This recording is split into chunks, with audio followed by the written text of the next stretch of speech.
Hello everyone, Namaste. I'm back with another new product review video.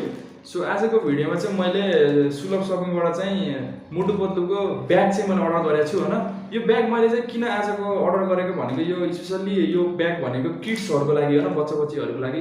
So मैले अहिले के देखिरहेको छु भन्दाखेरि तपाईको अब नर्सरी, एलकेजी, युकेजी अनि 1 2 क्लासमा पढ्ने पनि अब बच्चाहरुले चाहिँ मोन्टेसरी जाने बच्चाहरुले चाहिँ मैले चाहिँ यो मोटु पतलुको ब्याग चाहिँ बोकेर गएको देखेको छु। सो मोटु पतलुको ब्याग नभएर चाहिँ अब स्पाइडरम्यानको फोटो प्रिन्ट भएको अनि हामी अलि सानसानो हुने बेला मै अब 4 5 मा पढ्ने बेला चाहिँ त्यति बेला चाहिँ एङ्ग्री बर्डको चाहिँ ब्याग चाहिँ अलि फेमस भएको थियो। अहिले चाहिँ मोटु पतलुको छ।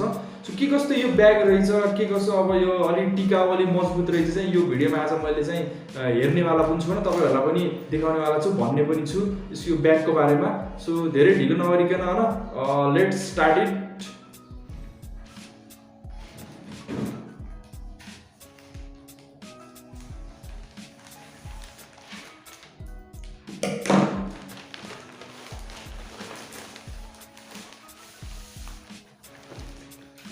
बिल हाम्रो छ यहाँ डिजिटलै साइडमा राखौँ। सो ब्याग चाहिँ है तपाईले हेर्न सक्नुहुन्छ। एकचोटि तपाईलाई म देखाइदिन्छु। यो चाहिँ मोटु पतलु तपाईले हेर्न सक्नुहुन्छ होला, मोटु पतलु भनेर यो ब्याग चाहिँ मैले सुरुमा हेर्छु हैन के कस्तो रहेछ। धेरै किन आजभोलि चाहिँ सबजना बच्चा-बच्चीहरुले मैले देखिरहेको हुन्छु हैन।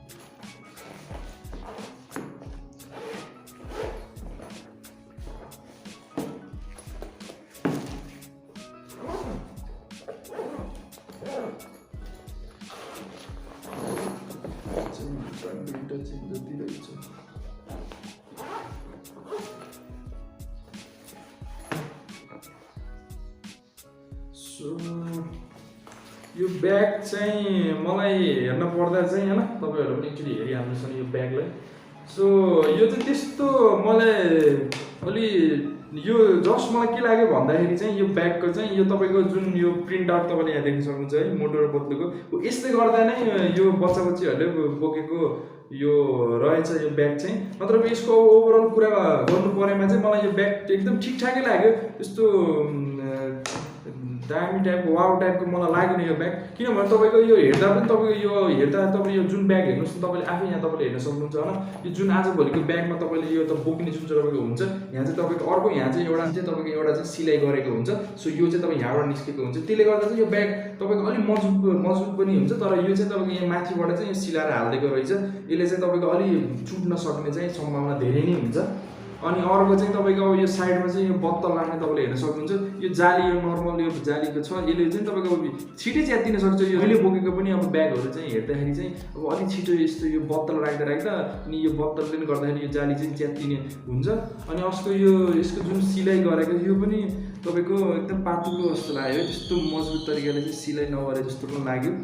अनि अर्को कुरा तपाईको चेन पनि यहाँ हेर्नु पर्यो, एकदम नर्मल टाइपको चेन पनि तपाईको सिम्पलै रहेछ हैन। अनि धेरै पप तपाईको यसमा छैन, जम्मा यो एउटा ठुलो भइहाल्यो के अरे। त्यसपछि अर्को चाहिँ तपाईको पकेट भनेको यो एउटा अगाडिको भइहाल्यो। सो अब ओभरअल यो ब्यागको चाहिँ सो यो ब्याग चाहिँ तपाईले अब यो मोटु पतलुको अनि अब स्पाइडरम्यानको पनि तपाईले प्रिन्ट आउट देख्नुहुन्छ। सो यो ब्याग चाहिँ अब धेरै जसो अब किड्सहरुले चाहिँ अब बच्चा-बच्चीहरुले चाहिँ अब कार्टुन हेर्ने चाहिँ गर्छन् हैन।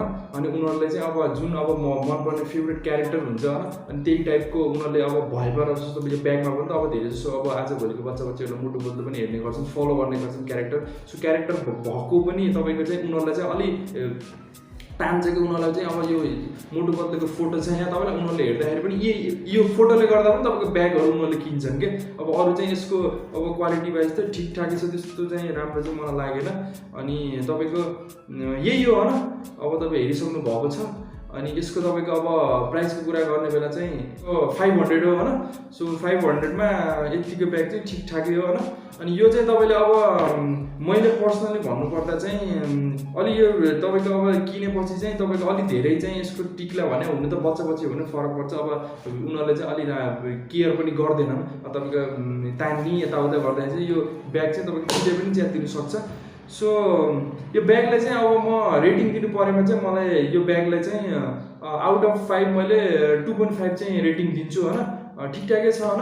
यदि तपाईँलाई मनपर्छ भने होइन link in the description. So आजको भिडियोमा यति नै होइन, अनि अर्को भिडियोमा चाहिँ मैले एउटा नयाँ प्रोडक्टको रिभ्यू लिएर आउँछु होइन। So meet in next product review video. So till that stay safe.